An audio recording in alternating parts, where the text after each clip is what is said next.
Hi, I'm Torte with the year 2025 now starting and the Crownfall campaign finally coming to an end after 9 months of awesome content. I think it's time we took a step back and honestly looked at what we got. If you remember at all what the initial reactions were, there was a lot of anger and not always said in the best of ways. Okay, whew, that was a lot to go through. So what was the community reaction? Well, honestly, it's pretty mixed bag, right? Some are coming to the realization that this is actually a pretty sweet experience, while others are expressing a strong dislike and distaste of this Crownfall release. Some are mad that the battle pass kind of died for this and it didn't meet their expectations, and others are upset there's no core gameplay, no Ags Labyrinth, and no other, PvE game mode like Grievous Greed, for example. So were the comments back then right, or was everything kind of way overblown in retrospect? Well, let's review what we got in the end. Remember that in June 2023, the developers announced that they were moving away from the annual battle pass system, as it both prevented them from doing anything more throughout the year, but also most players were not really participating in the battle pass or any of its rewards. The reality is that while the battle pass was earning good money for Valve, the actual participation of the player base was at an all-time low and continuing downward. What's more is that every year, it felt like the battle pass was feeling more and more FOMO, fear of missing out, and trying to maximize the most out of the fewer players that still bought it every year. Since that transition away from the battle pass, we got patch 7.33 and the New Frontiers update, which expanded the map massively while also shaking up the meta in big ways. Now, when it comes to the Crownfall campaign, my view is that it essentially took all the great stuff from the previous battle passes and made it the center focus rather than the cosmetics and leveling up your compendium. So instead of one annual Cavern Crawl players would pay for, we got 4 separate boards of varying themes and art. Completing each board rewarded players with free collector cash treasures, a hero cosmetic, as well as smaller rewards like emoticons, voice lines, MMR Double Down Tokens, loading screens, and more. These 4 separate boards are all tied together by an epic tale and lore about Vengeful Spirit, Skywrath Mage, the Queen Imperia, as well as the new flightless bird, 2's, and players can enjoy over hundreds of pages of beautifully drawn and designed comics. There are also comics for the 2 free new heroes we got this year: Ringmaster, a strong crowd control support hero that comes with a new element in his kit; Souvenirs, basically items that he accrues whenever he or an enemy dies near him; but also 2's, one of my favorite new heroes in Dota 2, for the fact that he comes with some old school complexity with his doubled ability kit, 4 abilities for his damage dealing Katsurai Katana weapon, and 4 more abilities for his fast attacking Shodo Sai weapon. Let's not forget that the Crownfall campaign also came with a ton of cool and fun minigames, paying homage to a lot of familiar video game titles. There was Fishing, Batrider, Zog's Lair, Sleep Fighter, Dragon Chess, Castle Carnage, Spoonman, Spleen, Sweeper, and the highly addicting Nest of Thorns, which actually has progression elements, high scores, and difficulty levels. Oh, and the Candyworks Caravan is back as well, giving players a ton of free rolls just for winning matches to earn cool cosmetics, couriers, chests, and arcanas. I mean, I personally have gotten like 4 arcanas out of the thing, and I didn't even pay a single cent. What's crazy to me is that this was all for free, and there were no FOMO elements involved whatsoever. Players could do the whole event from Act 1 to Act 4 with no time gate or rush from the time of April 2024 to January 2025.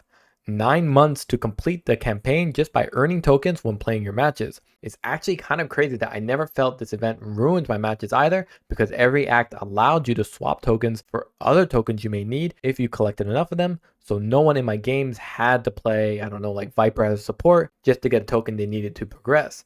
This was always my complaint with the Cavern Crawl system in the old Battle Pass. Let's not forget that since April, we've had 2 major patches, 7.36 and 7.37, which introduced and refined innate abilities and facets, giving even more dynamicism in how Dota 2 heroes are played and built. And for those trying to play down 7.36, I will just highlight that this is the patch with the highest guide changes since they introduced talents in 7.0. So yes, it definitely did a lot under the hood and continues today for the Dota 2 meta. All that is the free stuff I'm talking about. In terms of purchases that are available, I already mentioned how we got 3 collector caches that you can also buy independently, but the shop also included 4 expansion packs to get even more from those act boards of the Crownfall campaign, and these expansion packs gave even more really unique cosmetics: a music pack, tower and creeps visual changes, side quests, and more slots for your Candyworks Caravan. Plus, the developers also gave you 10 coins per act that you can use to discount for whatever you wanted to buy.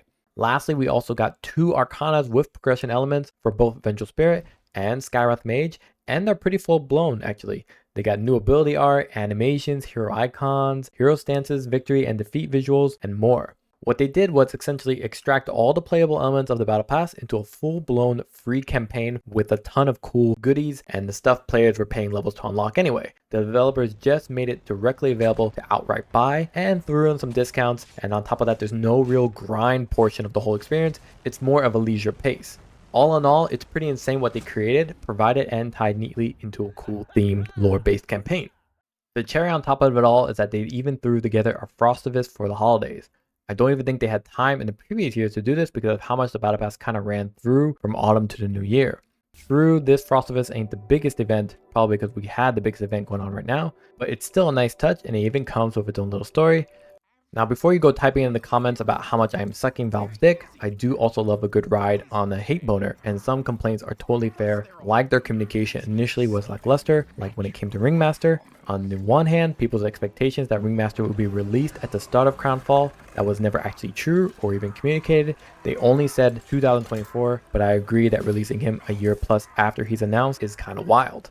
I also want to complain about Smurfs and Immortal Matchmaking. Even though I don't suffer from these things as much because I play unranked, I do think the complaints are met with merit.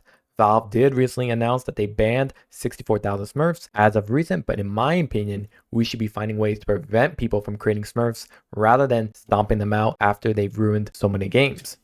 In terms of wish list, I would love for them to make Dota Plus a little more dedicated in terms of effort and provisions. It feels like people are paying for only half of the features and the rest is just a storage closet of old ideas they threw together to make it seem like Dota Plus provides a lot. I've never bought it, but I definitely think it can be improved for those who are continuing to support Dota 2 with their monthly subscription. Personally, my wish is always the same. Less about releasing new heroes and more about releasing new maps, modes, and experiences.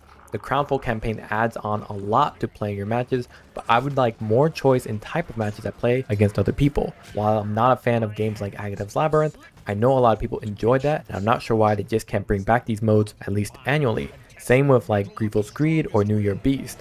I am personally hoping for maps with new objectives, maybe a 3 vs 3 or 4 vs 4 style matches, etc. I know it's a long shot, but I'm just thinking of things that expand what Dota is about. Them expanding the map in 2023 was a breath of fresh air for me personally, and I'm hoping to see more. Oh, and I'd love it if they improve the guide system a little bit. Allow guide creators to recommend players to level up their stats, or make it more seamless in mastery writing item or ability descriptions. Maybe show win rate versus number of matches a guide was played with.